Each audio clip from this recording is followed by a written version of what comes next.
So my girlfriend Gina and I decided to go camping last October, our favorite month of the year. It had been ages since we had roughed it out in nature, so we were pretty pumped. We packed up all our camping gear and set off to the secluded spot a friend told us about. It's kind of in the middle of nowhere, but still accessible enough to get there by car pretty easily. After parking the car, we began a 40-minute walk to the spot. Along the way, we noticed some signs that others had been there before us. It was clear that we weren't the only ones who had found this little hidden gem. But hey, we're not going to let a few empty beer cans spoil our fun. Anyway, we continued our trek and found a few more personal items along the way.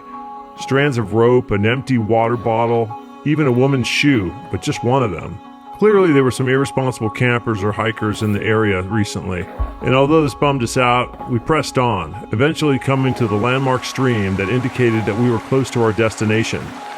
Once we arrived, we were excited and immediately set up camp and got a cozy fire going to enjoy the peace and quiet.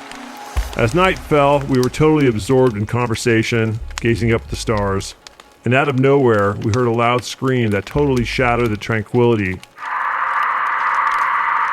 followed by a gunshot. We were like, what the heck? 2 more gunshots rung out, and then silence. Totally freaked out, we extinguished the fire to make sure our presence wasn't obvious. It made a run for our tent. It was pitch black inside, but we had a large hunting knife just in case. Time seemed to crawl as we huddled together, straining our ears for any sounds, and then we heard it, footsteps. They were coming towards us with flashlights. They were getting closer and closer, and our hearts were starting to pound like crazy. We tried to stay quiet, but it felt like our hearts were making all the noise in the world. The moonlight managed to light the tree line outside, and then we saw them, 2 men holding rifles, and they were headed in our general direction. We were pretty sure that they couldn't see us, as our tent was under a thick canopy of trees blocking out the light. We made a split decision and ran out of our tent in the opposite direction of the approaching men. We sprinted like our lives depended on it, eventually making it back to the path and then to our car. As we drove away from the nightmare scene, we were shaking, trying to make sense of what just happened. Were we trespassing on private property, and were these guys just trying to scare us off? Or were they up to something much worse? What was the scream? I couldn't help but wonder now about the items we found on the path, especially that woman's shoe. Was it all connected to these men? The next morning, we called the local authorities, who agreed to investigate the matter and asked us to lead them to the campsite. This time, we found nothing on the path leading to the site. No beer cans, no water bottles, no shoes. We finally arrived at our campsite to find everything was there as we left it. We could see from the look on their faces that the sheriff and his guys were starting to doubt our entire story. The next day, we received a call from the police detective asking us to describe the woman's shoe that we found. Apparently, a woman from a town nearby had gone missing the week before. They wouldn't confirm any other details with us, and we were never contacted again about the incident. We shared our story with everyone we knew, warning them to stay away from that area that was once a peaceful getaway. Time has passed and we've managed to move on, but that terrifying night still haunts us. It's a constant reminder that safety should never be taken for granted. While we miss the thrill of camping, for now, we're content enjoying the beauty in nature from a comfort of our own home. Maybe someday we'll gather the courage to venture out again. But for now, we are happy staying closer to the beaten path.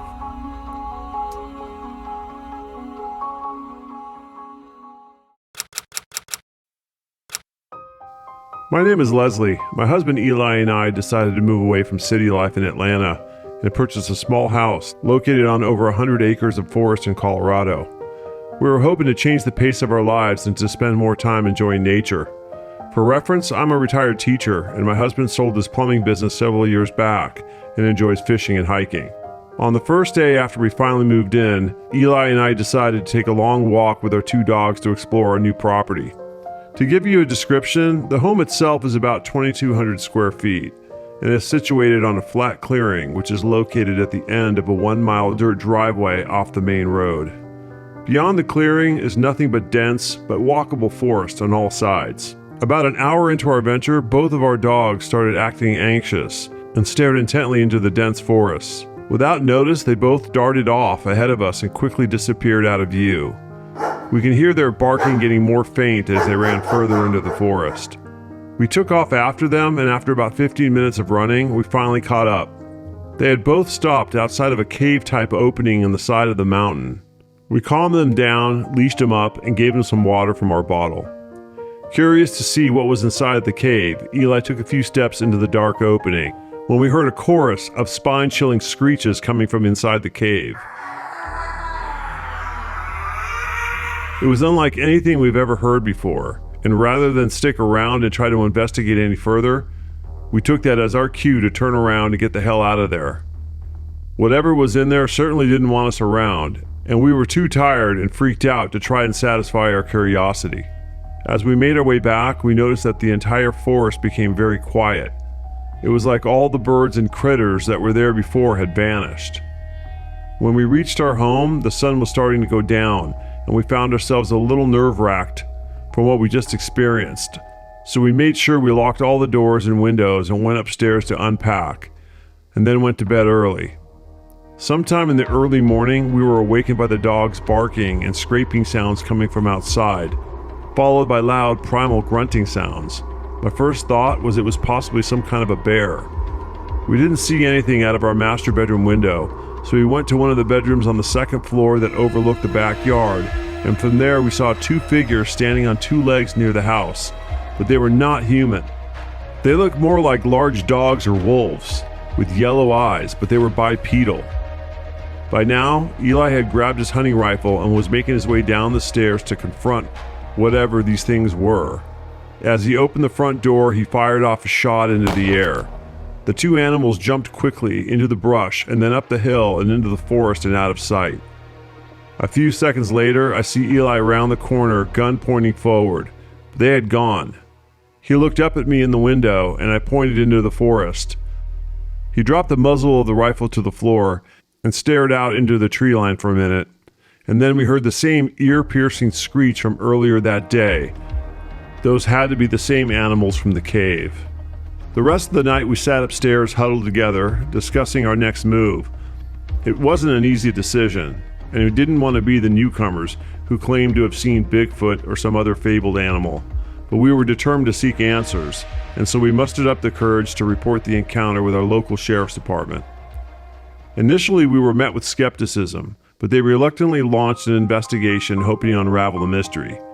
Days turned into weeks, but no answers ever came, and those creatures never came back. We've been here over 2 years now, and other than that one day and night, our life has been relatively normal.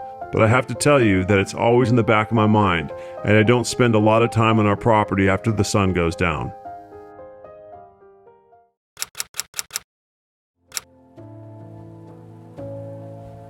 I'm a 23-year-old female and a hiking fanatic. Being an athletic nerd, my hikes were not only a way for me to keep fit, but also a means of connecting with the beauty of the outdoors. Little did I know that one fateful day my favorite activity would forever change my perspective on the tranquility of those trails.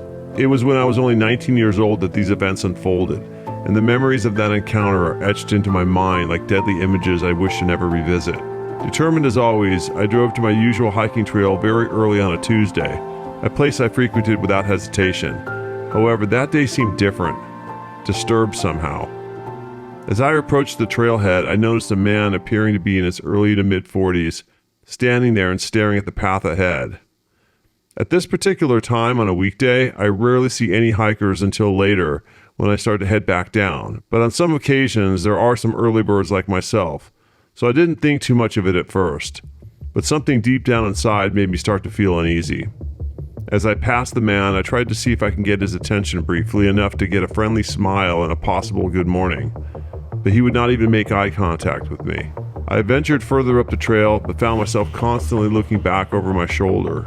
Suddenly I heard an angry, blood-curdling scream pierce through the brush coming from down the hill.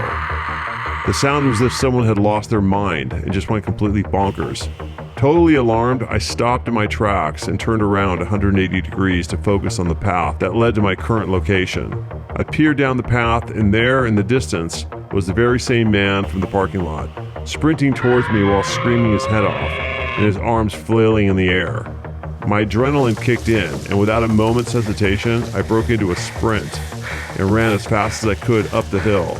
This guy, with an inexplicable burst of speed, started to close the gap between us. Despite being a speedy runner, I found myself overcome with panic as I desperately tried to stay ahead of him. My legs were now trembling uncontrollably, and I had tears running down my face. Without thinking, I made a split-second decision to veer into the dense woods, hoping that the labyrinth of trees would shield me from view and give me an advantage from staying on a flat, predictable path. As I continued my frantic run through the thick brush, I was hurdling large rocks, but I could hear his screaming and the sound of his steps growing more distant. It seemed I was losing him. Exhausted and emotionally drained, I stopped and hid behind a bush to catch my breath, try to regain my composure, and evaluate my situation. Eventually, I slowly made my way down the hill, off the hiking path, and made it to the parking lot without encountering the psycho.